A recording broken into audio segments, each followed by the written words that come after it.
I told myself it would never go that far, not with him, not with anyone. I had a husband, I had a family, but the moment I opened that door and saw the way he looked at me like he already knew I didn't shut it. And that choice cost me everything I thought I loved. He wasn't supposed to come that night. My husband was working late again, and I was alone, folding laundry and trying to distract myself from how numb everything had felt for months. Jason, my husband's best friend since high school, had texted me earlier asking if he could drop off some tools he borrowed. I said sure, assuming he'd just leave them at the door, but he didn't. He knocked. And when I opened that door, I didn't expect what I felt. He looked at me differently, not like a friend, not like a brother, in-law figure. No, there was something behind his eyes, something I hadn't seen in a long time. Hunger, admiration, attention, the kind of look I used to get before marriage became routine, before my husband started choosing overtime shifts over movie nights, before I started feeling invisible in my own home. Jason stepped in, handed me the tools, and lingered. He made a joke. I laughed. He asked if I wanted to talk for a bit. I said okay, it was innocent. At least that's what I told myself. We sat on the couch. Close but not too close. He asked me if I was happy, and for a second, I didn't know how to answer. He said he noticed I don't smile like I used to, that no one should ever feel lonely while married. I bit my lip, not because I was nervous, but because I could feel something shifting inside me. He reached for my hand, and I didn't pull away. He leaned in slowly, almost asking for permission with his eyes. And I didn't stop him. I don't remember who kissed who first, but I remember the warmth of his hands on my back. I remember the guilt rising in my throat, being drowned out by the ache of feeling wanted again. He whispered, "I know you're married." And I whispered back, "I know."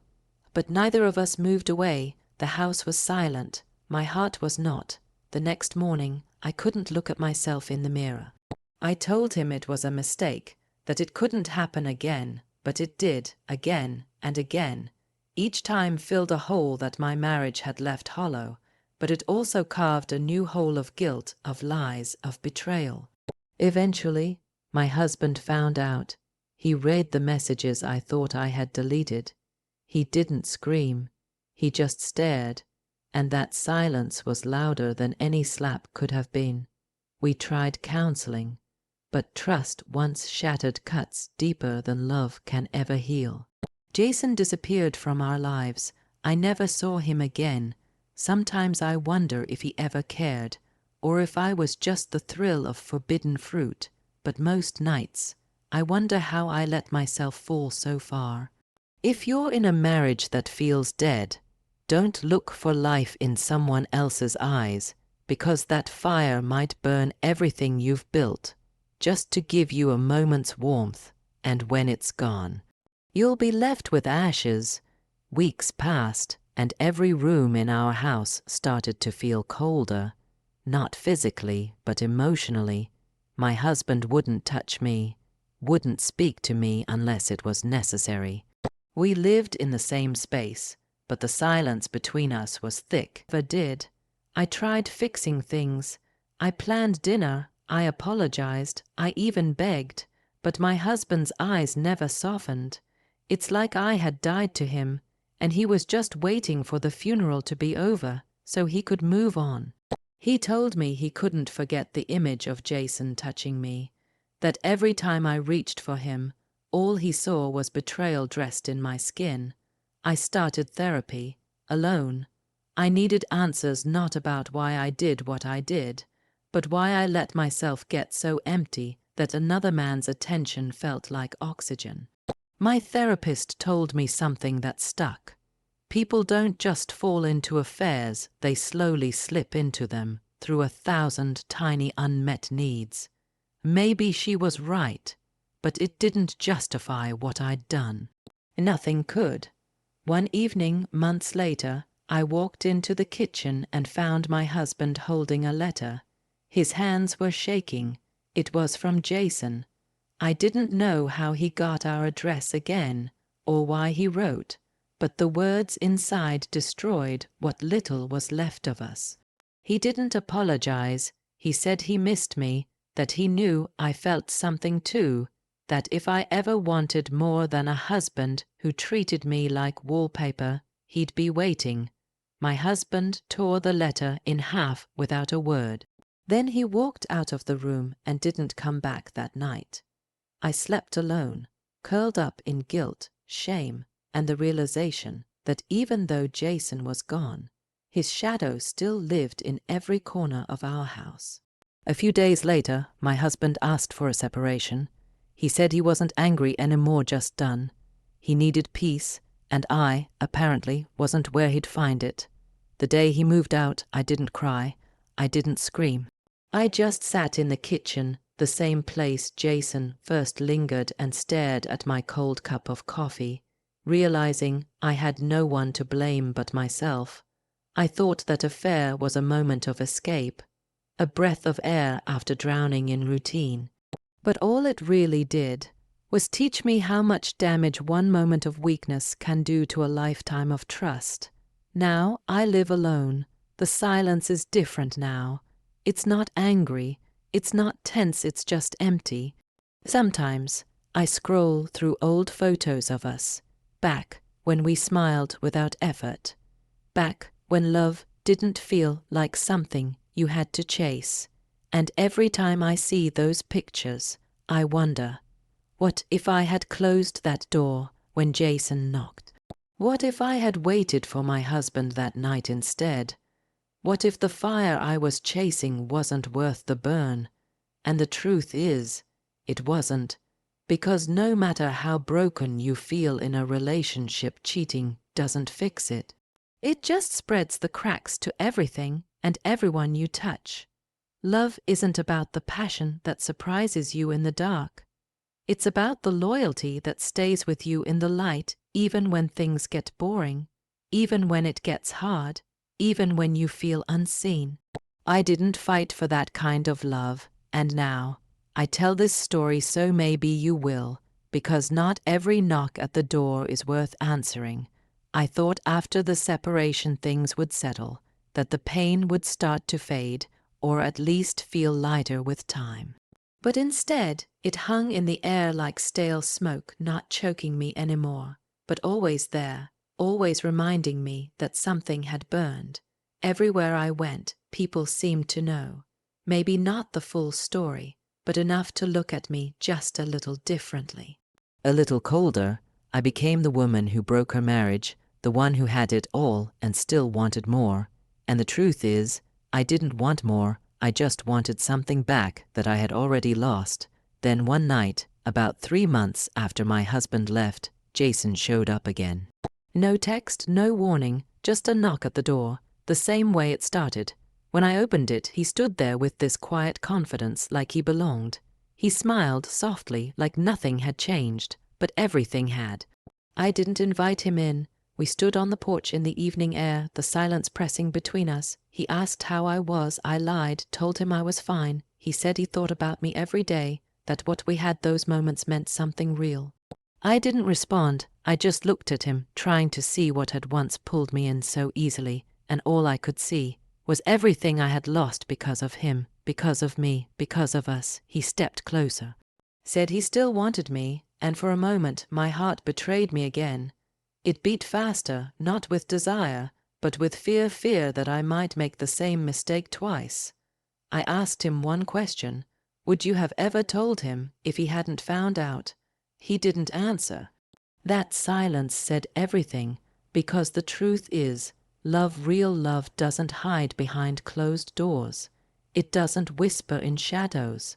It doesn't wait for betrayal to be discovered to feel real. I told him I couldn't do this. Not again, not now, not ever. He looked disappointed, maybe even a little shocked, like he thought he still had a hold on me, but he didn't. Whatever magic there had been, it was gone, burned out by guilt, by consequences, by truth. He turned and walked away. I closed the door. This time I locked it. And as I leaned against it, I finally cried, not for him, not even for my husband, but for the version of me I had lost along the way, the woman who didn't need attention to feel worthy, the woman who believed in loyalty, in second chances, in slow love. The next morning, I called my husband. Not to win him back, I knew that ship had probably sailed, but just to say I was sorry again, to tell him that I was taking responsibility, that I had turned Jason away, that I was healing alone. He didn't say much, just that he appreciated the call and that he was learning to heal too. It wasn't closure, but it was human, honest, and that mattered. Now I write in a journal every night. Sometimes I write letters I'll never send. To my husband, to Jason, to myself. Letters that remind me not to repeat history. Letters that remind me that mistakes don't define us, but how we respond to them does. This story doesn't end with romance. It doesn't end with reconciliation. It ends with reality. I broke something, and now I'm learning to rebuild piece by piece, alone. And maybe one day, someone will come along who doesn't see me as the woman who cheated, but the woman who chose growth, who faced her darkness and walked through it anyway. But until then, I'm still here, still learning, still healing, and still closing doors that were never meant to be opened. I started noticing things after that night, subtle things, the way Mark's eyes lingered a second longer when I changed in front of him, the way his hand reached for mine during movies when it hadn't in years. It was like he was waking up from some kind of emotional coma, and it killed me. Because the irony was unbearable, he was finally seeing me. Just after I had become someone I didn't recognize. There's something no one tells you about infidelity. It doesn't end when the clothes go back on.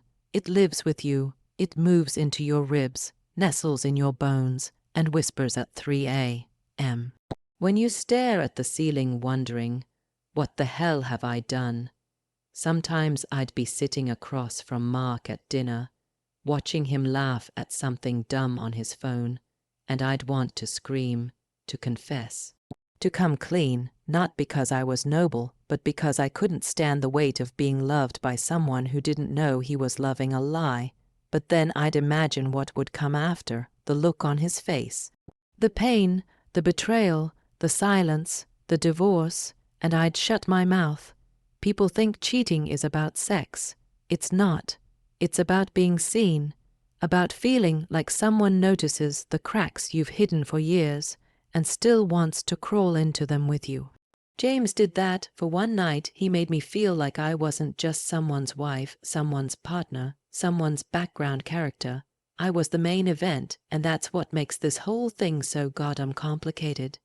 Because part of me doesn't regret it, and the other part, the part that still wears my wedding ring, hates that. I tried to pray it away, to meditate, to write in a journal as if I could ink, blot the sin off my skin.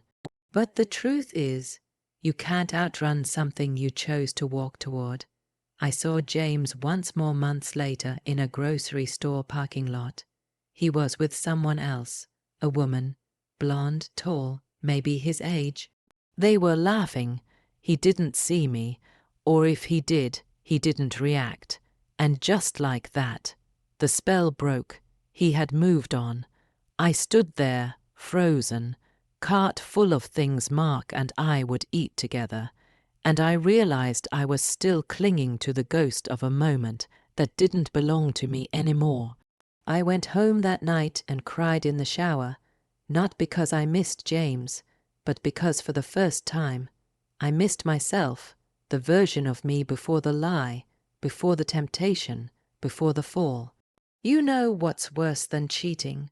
Living every day as if you didn't. I still wake up next to Mark, still smile when he kisses my forehead, still cook him dinner, do the laundry, make small talk about weather and work. But underneath all of it is a secret, a night, a moment I can never undo, and no one knows, Not him, not my friends, not my mother, not even James anymore, only me, and now you. So if you're listening to this, wondering what kind of woman does what I did, here's your answer. A woman who got tired of being invisible. A woman who thought a moment of being seen was worth more than a lifetime of being safe. And a woman who now knows some doors once opened never fully close again. There's a certain silence that comes with betrayal, not the kind you hear in a room, I mean the silence that settles inside of you. A silence that hums beneath the conversations, beneath the routine, a silence that stares at you while you fold laundry, that breathes behind your neck when you laugh too loudly, that reminds you, even in your happiest moments, that everything is slightly off. I've become an expert at pretending. I smile at barbecues, kiss Mark when we pass each other in the kitchen, ask about his day like nothing's changed. He doesn't notice, or maybe he does, and he's too scared to ask. Either way, the silence wins. Sometimes I wonder what he would do if he knew. Would he scream, cry, leave, or worse? Would he just stand there, broken? That's what haunts me the most. The idea of watching the man who's stood beside me through every rough patch, who's forgiven more than I probably deserved, unravel because of me. And you know what? That's the part of cheating no one glamorizes. The part no one writes into movies. It's not all steamy passion and forbidden kisses. It's guilt. It's rotting from the inside out while trying to look fresh on the outside. It's knowing you burned down a house that someone else still lives in. People ask, why didn't you just leave if you were unhappy? I wish it were that simple. I wasn't trying to escape my marriage. I was trying to escape myself, the numbness, the resentment, the slow erasure of who I used to be. James didn't cause that. He just exposed it. He lit the match, but the fire had already started long before he showed up. And still, I chose to fan the flames. I don't see him anymore. I never reached out. Never replied to the few texts he sent after that night. He probably thinks I ghosted him, and maybe I did. But the truth is, I was too afraid to let that part of me grow. Because once you start living in your shadows, it becomes real hard to find the light again. It's been almost a year now.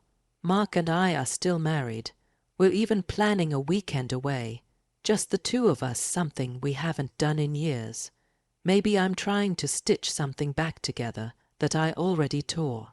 Maybe I'm just trying to forgive myself through him. Either way, I keep waking up and showing up. That's what love looks like when it's tired, when it's scarred, when it's still choosing. You can call me a cheater, a liar, a selfish wife, and maybe you'd be right. But I'm also a woman who made a mistake in a moment of aching loneliness. A woman who still loves her husband, even if she failed him. A woman trying to carry a secret without letting it poison everything she touches. And maybe, just maybe, a woman who hopes that telling this story anonymously into the void might help someone else pause before they open that door. Because once you do, once you let them in, you're never the same again. Sometimes when I lie awake beside Mark and hear his soft, steady breathing, I wonder if he dreams of me, not the version of me he knows now, but the woman he married, the woman before the silence, before the guilt, before the night I crossed a line I can never uncross. I want to believe that woman is still inside me, but the truth is, when you betray someone you love, you don't just break them, you shatter yourself into tiny, sharp-edged pieces, and every time you try to move forward, you cut yourself on the memory of what you did. I see those cuts everywhere now, in the way I hesitate before saying, I love you, in the way I flinch when he kisses me like he means it, in the way I avoid mirrors when I'm alone because the woman looking back knows what I've buried. I keep thinking time will dull it, that maybe one day I'll wake up and it won't feel like there's a stone tied to my chest. But it hasn't happened, not yet. Maybe that's the real punishment, not the fear of being caught, but the fact that you never truly forget. You just get better at hiding the damage, and honestly, I don't even know if I deserve to forget. Mark doesn't know, and he may never know, but if he ever stumbles upon this story, if by some twist of fate he hears these words and recognizes the cracks in the voice, then, Mark, I'm sorry, not just for what I did, but for every moment since then where I pretended everything was fine. You didn't deserve any of this. You deserved the truth. You deserved a partner who chose you, even in her loneliness. But I was weak, and James, he was temptation wrapped in the illusion of connection. He was the escape I thought I needed, and the wreckage I never expected. And me, I'm just someone learning how to carry the weight of a secret I never meant to create, and can never seem to lay down. So if you're still listening, if you've ever been where I've been standing at the edge of a choice that could burn your whole life down, let me leave you with this. The fire always looks warm until it starts to consume you, and it never leaves without scars.